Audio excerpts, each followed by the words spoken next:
الرحيم. سيداتي أنساتي سادتي، 500 عصا الملك لويس ال19 التاسع عشر لما اتأثر في مصر. اسمع حكايته. اتحكم عليه ب 500 عصاية، 500 خرزانة في اليوم. يجلس الملك لويس أكوردنج تو محمد المنسي المنديل كاتب وقائع عربية. يجلس الملك لويس منزويا في ركن الغرفة. يدخل عليه الطواشي صبيح ويحمل في يده عصاية طويلة من الخرزان، ويقول الملك لويس في جزع: سوف هتضربني مرة تانية. انحنى الطواشي في احترام كده وقال له: نحن في الصباح يا مولاي، وهذا ميعاد المئة الأولى.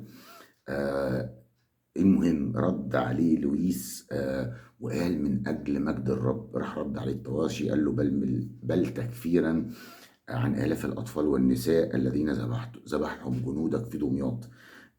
أول مرة لويس جه 19 جه مصر كان معاه 100 عربية، 100 سفينة حربية محملة بالجنود.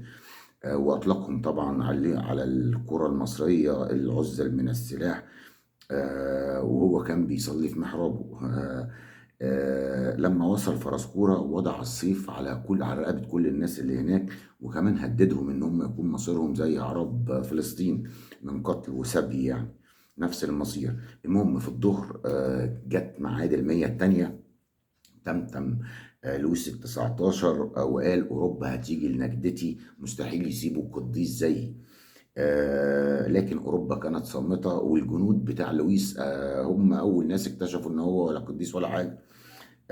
لما خرجت عليهم الفلاحين المصريين بالمعاول والنبابيت ياخدوا بطار النسوان اللي هم اغتصبوهم والحقول اللي حرقوهم.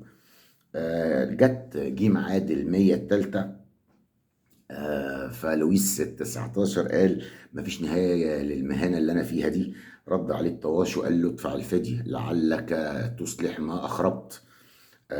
حتى لو كانوا أوروبا، يعني هو حتى لو دفع الفدية يعني اشترى جسده من المهانة اللي حصلت دي، من يمنح روحه الخلاص. جت ميعاد المية الرابعة. فأيقن لويس ال19 إن هو ولا قديس ولا حاجة، وإن السفن لن تأتي لنجدته، وإنه أوقع نفسه هو وجيشه في وحل مستنقعات النيل. لا، مش وحل مستنقعات النيل بس، ده في مستنقعات الخطيئة. جت المية الخامسة. هتف لويس وقال: ما تضربنيش أرجوك، هدفع الفدية واعتذر. دي قصة لويس ال19 لما كان مأسور في مصر. دمتم في أمان الله، والسلام عليكم ورحمة الله وبركاته.